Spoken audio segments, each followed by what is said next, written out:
ఇదే సందర్భంలో ఓటింగ్ ప్రక్రియలో ఇప్పుడు మీరు 14,000 ఒక సందర్భంలో, 8,900 వరకు ఒక సందర్భంలో కేవలం ఇన్వాలిడ్ ఓట్లు కనబడతా ఉన్నాయి. అవును. ఇన్వాలిడ్ ఓట్ల విషయంలో ఇప్పుడు ఓటేసేటువంటి వాళ్ళకి ఎట్లా ఓటేయాలి అసలు? ఈ యొక్క ప్రక్రియ ఎట్లా ఉంటుంది? ఒక ఏబీసీడీ ఒక 5గురు అభ్యర్థులు అనుకుంటే, ఆ అభ్యర్థులకు ప్రాధాన్యత ఎట్లా ఇవ్వాలి? సిగ్నేచర్ పెడితే చెల్లుతుందా? చెల్లదా? రైట్ టిక్ పెడితే చెల్లుతుందా? చెల్లదా? వాటి విషయంలో ఒకసారి చర్చ పెడితే బాగుంటుంది. ఒక 5గురు అభ్యర్థులు మనకు ఓటింగ్‌లో ఉన్నారు. ఒకవేళ అభ్యర్థులు ఉన్నారు అని అనుకుంటే, ఈయన పేరు ఒకవేళ ఏ అయ్యుంటే, ఈయన ఒక B candidate, C candidate, D candidate same ఇలానే ఉంటది. యెస్. ఇది ఉన్న అవును. తర్వాత ఈయనకు సంబంధించినటువంటి ఫోటో ఉంటది. హ్మ్. తర్వాత ఈయనకు సంబంధించిన సదరు ఎవరైతే పార్టీకి ఉంటే పార్టీ లేదంటే ఇండిపెండెంట్ అని ఉంటది. యెస్. ఇక్కడ ఒక బ్లాక్ ఉంటది. హ్మ్. ఈ బ్లాక్‌లో మనం చేయాల్సింది ఏంది అనంటే, సాధారణ ఎన్నికల్లో అయితే నీకు ఏ నచ్చిందా, బి నచ్చిందా ఎవరికో ఒకళ్ళకి ఓటేసే ఛాన్సెస్ ఉంటాయి. అవును. అవును. ఇక్కడికొచ్చేస్తే హ్మ్. ఈ 5గురికి ఓటేయొచ్చు. దాన్నే ప్రాధాన్యతా క్రమము అని అంటారు. యెస్. నీకు మొదట ఎవరు గావాలి, హ్మ్. రెండో ప్రాధాన్యత ఎవరు గావాలి అంటూ అందరికీ ఎయొచ్చు ఓటు. హ్మ్. ఇందులో నోటా గూడా ఉంటది. నీకెవ్వరు నచ్చలేదు అన్నప్పుడు నోటా నోటా కూడా కూడా ఎసేయొచ్చు. పెట్టుకోవచ్చు. ఓకే. కానీ ఇందులో సాధారణంగా చేస్తున్నటువంటి తప్పులేంది అనంటే, హ్మ్. ముఖ్యంగా ఓటర్లు. యెస్. జనరల్‌గా అయితే ఏదైతే సీరియల్ నంబర్ ఉందో నేను ఐదో వ్యక్తికి ఒకవేళ ఒకటో ప్రిఫరెన్స్ ఇయ్యాలంటే ఇయ్యొచ్చు. ఓకే. మొదటి వ్యక్తికి రెండో ప్రిఫరెన్స్ ఇయ్యాలంటే ఇట్లా ఇయ్యొచ్చు. ఓకే. ఇక్కడ మళ్ళీ అంటే నాకు ఇప్పుడు నచ్చలేదు చాలా మంది అంటే ఏం 3 చేస్తున్నారంటే, మీరు ప్రిఫరెన్స్ అంటున్నారు. నేను ఒక్కరికే ఓటేయాలని చెప్పేసి ఇప్పుడు ఈ రెండో పర్సన్ బి నేమ్‌కి ఇయ్యాలనుకున్నప్పుడు రైట్ టిక్ పెడుతున్నారు. ఈ ఆ! రైట్ టిక్ పరిస్థితి ఏంటి? ఇక్కడ చేయకూడనటువంటి అంశాలు 3 ఉంటాయండి. హ్మ్. ఒకటి మనం ఓటర్ ఎదురుగా రైట్ టిక్ పెట్టొద్దు. పెట్టకూడదు. ఈ ప్రాధాన్యతా డోంట్స్ అని క్రమం పెట్టేసేయండి ఇవి. హ్మ్. ప్రాధాన్యతా క్రమం హ్మ్. ప్రాధాన్యతా క్రమాలని సీరియల్ నంబర్‌లు మాత్రమే ఇయ్యాలి. వాళ్ళొక మీకు స్కెచ్ పెన్ ఇస్తారు. ఆ స్కెచ్ పెన్‌తోని కేవలం ఇలా రాసినట్టు 1, నంబర్ 2, రాయాలి. 3 అనేది రాయాలి. ఓకే. ఒకటి టిక్ మార్క్ అసలే చేయొద్దు. హ్మ్. ఇవన్నీ చేయకుండా కొంతమంది అతి తెలివితోని ఏం చేస్తారంటే నాకు ఎక్కువ ఇంగ్లీష్ వస్తదని చెప్పి ఓఎన్‌ఈ 1 అని కూడా రాసేస్తారు. అట్లా కూడా యాక్సెప్ట్ చేయరు. అది కూడా యాక్సెప్ట్ చేయరు. ఓకే.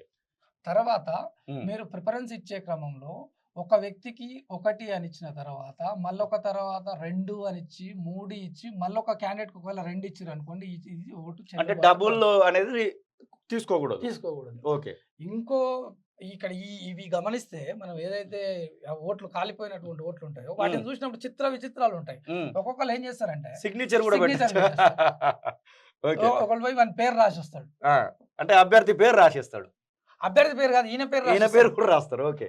హ్మ్. సంతకం పెట్టిన ఆయన ఒక స్టైల్ అయితే అభ్యర్థి పేరు రాస్తే ఆయన ఒక స్టైల్. ఆ! ఇంకో స్టైల్ ఏం చేస్తారంటే ఆయన సీరియల్ నంబర్ రౌండ్ అప్ చేసి వస్తారు. ఇక అక్కడ ఇప్పుడు అదంతా సీరియల్ నంబర్ రౌండ్ అప్ చేసిండు ఒక దగ్గర. కాలిపోతది. ఇంకో దగ్గర ఇట్లా చేసిండు. అంటే ఇది కూడా ఆహ్, మీరు బ్యాలెట్ మీద చేయాల్సింది కేవలం నంబరింగ్ ఇచ్చేసి 1, రావడం. 2, 3, ఇప్పుడు 4 కొంతమంది ఇట్లా ఒకటో నంబర్ ఇచ్చి ఇట్లా రౌండ్ అప్ చేస్తారు ఇదే డబ్బాలో. కాలిపోతది. అప్పుడేమైద్ది? చెల్లదు. ఇది కూడా చెల్లదు. అది కూడా నాట్ వాలిడ్. ఓకే. మీరు నంబర్ తప్ప వేరే ఏం రాయడానికి లేదు. హ్మ్. కేవలం మీరు ఒక్కసారి మీరు ప్రాధాన్యత చూస్తున్నటువంటి క్రమాలు గ్రాడ్యుయేట్స్ అందరికి కూడా. మీరు ప్రాధాన్యత క్రమాన్ని మాత్రమే ఇయ్యాలి. ఒకవేళ 50 మంది పోటీ చేసిరనుకోండి, 50 మందికి మీరు సీరియల్ ప్రిఫరెన్స్ ఇయ్యొచ్చు. ఒక్క దగ్గర ఒకవేళ మీరు 1-5 అని ఇచ్చే దగ్గర ఒక 3 నంబర్ మర్చిపోతే కూడా ఈ ఓటు చెల్లదు ఫెయిల్యూరే. ఇంకా. హ్మ్. కాబట్టి వీటిని ఖచ్చితంగా చూసుకోవాలి. ఎక్కడ టిక్ మార్క్ పెట్టొద్దు. ఓఎన్‌ఈ 1 అని రాయొద్దు. హ్మ్. అతి తెలివితోని సంతకం పెట్టొద్దు. మీ పేర్లు రాయొద్దు. అట్ ద సేమ్ టైమ్ మీరు రౌండ్ అప్ చేయొద్దు క్యాండిడేట్‌కి ఎదురుగా. సిగ్నేచర్ పెట్టకూడదు. ఇగ నేమ్ ఇది ఇంకా రాయకూడదు. ఒకవేళ మీ యొక్క లీడర్ మీద విపరీతమైన అభిమానం ఉన్న అతి తెలివి ఉన్నటువంటి ఓటరు అది విద్యావంతుడు గ్రాడ్యుయేట్ ఆ! ఆల్రెడీ. ఆయన పట్టాభద్రుడు ఏం చేస్తాడంటే ఆయన ఫోటో ఉన్న దగ్గరను ఆ! ఆయన గుండె మీద సంతకం చేసొస్తారు. పాస్‌పోర్ట్ ఇస్తే ఆ ఫోటో మీద కూడా సంతకం చేసొస్తారు. హ్మ్. అతి చేయొద్దు. ఫస్ట్ మీరు ఆల్రెడీ గ్రాడ్యుయేషన్ అంటేనే ఒక రెస్పెక్టబుల్ పొజిషన్‌లో ఉన్నట్టు సొసైటీలో. యెస్. ఆల్రెడీ మనకి ఎలక్షన్ కమిషన్ వెబ్‌సైట్‌లోకి పోయి ఒక 10 నిమిషాలు చదువుకుంటే అన్ని రకాల సతీష్ ఆహ్, ఒకసారి ఈ డోంట్స్ అన్నీ గూడా మళ్ళీ జూమ్ చేసి చూపించు. అన్ని రకాలు ఏ విధంగా ఓటేయాలి. సరే హ్మ్. ఎలక్షన్ కమిషన్ బహిర్గతంగా మనకు చెప్పలేకపోతున్నది. మంచి మంచి సెలబ్రిటీలను తీసుకొనొచ్చి ప్రచారం చేయలేకపోతుంది ఈ కావచ్చు. ఈ ఈ రౌండ్ ఆఫ్‌లో ఉన్నటువంటి ప్రతీదీ కూడా చేయకూడదు. చేయకూడదు. కేవలం మనం చేయాల్సిందల్లా ఈ డబ్బాలో ఈ 1, 2, 3, 4 అని సీరియల్ నంబర్ యెస్. రాయడానికి ఈ ఈ తప్ప ఈ గ్రీన్‌లో ఉన్నటువంటి దాన్ని మాత్రమే మనం చేయొచ్చు. చేయాలి. అంతే. అంతే మీరు వేరే ఏం చేయడానికి లేదు. ఓకే. దాంట్లో మీరు ఈ 1 నంబర్ ఏసి మళ్ళీ ఈడ సంతకం పెట్టినా నాట్ వాలిడే అది ఓటు. ఓకే.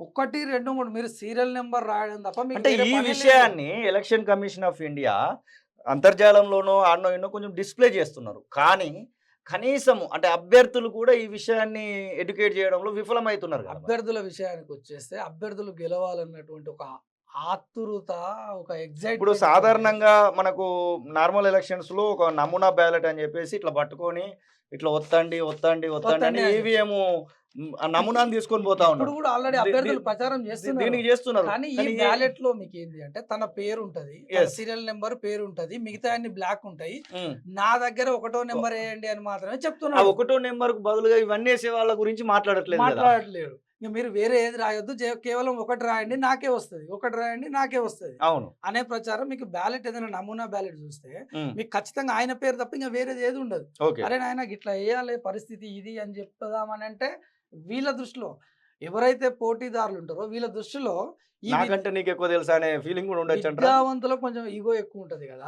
నేనేమైనా ఎక్కువ చెప్తే వీడెవడా నన్ను ఓటాడుతాడు ఇవన్నీ చెప్తున్నాడు అని అంటాడు, మళ్ళీ వాడే తప్పు చేసేస్తాడు. ఎస్ ఎస్ ఇదే సందర్భంలో ఇంకా చాలా డౌట్స్ కనబడతా ఉన్నాయి. ఇప్పుడు అక్కడ ఒక 2 లక్షల వరకు 2 లక్షల ఓట్ల వరకు ఒకవేళ వచ్చినట్టయితే ఒక 2 లక్షల ఓట్లు కనుక వస్తే ఆ 2 లక్షల ఓట్ల కౌంటింగ్ విషయంలో కూడా చాలా డిఫరెంట్ కనబడతా ఉంటుంది. 2 లక్షల ఓట్లు పోల్ అయినాయి అనుకుంటే ఈ 2 లక్షల ఓట్లకు సంబంధించి ఒక 5గురు అభ్యర్థులు, మనం ముందు ఇప్పుడు 5గురు అభ్యర్థులు తీసుకున్నాం కాబట్టి ఓకే 5 క్యాండిడేట్స్. ఈ Hmm. 5 క్యాండిడేట్స్ విషయంలో మనకు మామూలుగా చాలా మందికి తెలిసినటువంటి విషయం ఏంటంటే కేవలము 1,00,000 ఒక ఓటు అంటే దీనిలో బై 2 వస్తే గెలిచినట్టు అని చెప్పేసి చూపిస్తూ ఉంటారు. కానీ ఆ యొక్క లెక్కింపు అనే దానిలో కూడా చాలా డౌట్స్ కనబడతా ఉన్నాయి. ఆ లెక్కింపు ప్రక్రియ గురించి ఒకసారి ఈ మాట్లాడుకుంటే. లెక్కింపుని వచ్చేసి ఉమ్. కోటా అంటారు. Yes. అంటే నువ్వు కోటా మనం మామూలు ఎన్నికల్లో అయితే ఉమ్. మెజారిటీ ఓట్లు ఎవరికి వస్తే వాళ్ళు గెలిచినట్టు. Yes. ఇక్కడ మెజారిటీ కాదు, కంపల్సరీ కోటా. 50%. కోటా ఎవరికి వస్తే ఉమ్. వాళ్ళు గెలిచినట్టు. కోటా అంటే ఏంది అనేది సమస్య ఇక్కడ. అవును. కోటా అంటే ఏంది అంటే ఒకవేళ మనం అంత పెద్ద అంకె తీసుకుంటే పెద్దగా అయితే ఒక్క సున్నా తక్కువ చేస్తున్నాం. Yes, 20,000 వరకు తీసుకోండి. దీంట్లో 20,000 కంటే 20,000 తీసుకుంటే ఉమ్. ఒక ఎగ్జాంపుల్ క్షణం. ఒక తీసుకోండి. ఒకవేళ ఉమ్. 20,800 పోలైనాయి అని అనుకుందాం. ఎస్ 10,401. అట్లా కాదు. అది కూడా తప్పే.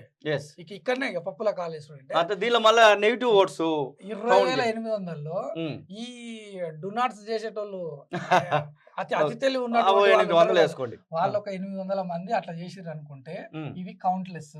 ఎస్ వీళ్ళని 20,000 గెలుపులోకి రియల్ పరిగె- ఓట్స్. అసలు వీడు ఓటేసి కూడా దండగే, వీళ్ళు గెలుపులోకి పరిగణలోకి తీసుకోరు. ఎస్ తప్పు ఓటు వేసినోడు ఎలాంటి వాడు అవుతుంటాడో ఓటింగ్ లో పాల్గొన్నోడు వీళ్ళకి పెద్ద తేడా ఉండదు ఇందులో. ఓకే. కాబట్టి ఈ 800 మైనస్ చేస్తే మీకు 20,000 ఓట్లు ఏవైతే ఉంటాయో వీటి ప్రాతినిధ్యంతోనే ఎన్నుకుంటారు. ఎస్ ఇక్కడ స్టార్ట్ అవుతుంది మీకు కోటా.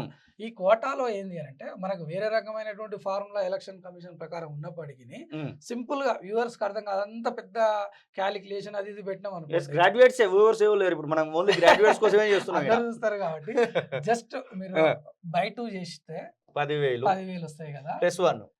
10,000 కంటే ఒక్క ఓటు ఎక్కువ వచ్చినా ఈయన గెలిచినట్టు అభ్యర్థి. Okay. This the fundamental formula. Okay. ఈ 10,000 ఒకవేళ 10,000 రాకుంటే కూడా మళ్ళా సెకండ్ కౌంటింగ్ అయింది. ఓకే. 10,000 ప్లస్ ఒకటి రావాలి. 10,000 ఒకటి వస్తే ఇంకా మీరు మిగతా లెక్క పెట్టాల్సినటువంటి అవసరం కూడా లేదు. ఎస్ కానీ ఒక్కసారి రావు ఈ ప్రిఫరెన్సెస్. దాంట్లో సెకండ్ రౌండ్ థర్డ్ రౌండ్ అని మనకు లాస్ట్ టైం ఎలక్షన్ అయినప్పుడు 3 రోజులు పట్టింది. ఎస్ అప్పుడు పల్లరాజేశ్వర రెడ్డి విషయంలో కూడా మేము చూసినాం అప్పుడు. ఒకసారి అరేంజ్ చేస్తారా? ఎస్ అంటే మొత్తం మీద ఈ ఎలక్షన్ కౌంటింగ్ ప్రాసెస్ విషయంలో చాలా డౌట్స్ కనబడతా ఉన్నాయి. ఒక రకంగా చెప్పాలంటే ఎలక్షన్ ప్రాసెస్ అంతా ఒక రకంగా ఉంటే కౌంటింగ్ 3 రోజులు 2.5 రోజులు 3 రాత్రులు ఇట్లా జరుగుతున్నటువంటి సందర్భాలు కూడా మనం చూస్తా ఉన్నాం. అసలైన తొలి వెలుగు. ఫాలో వాట్సాప్ @తొలి వెలుగు అఫీషియల్.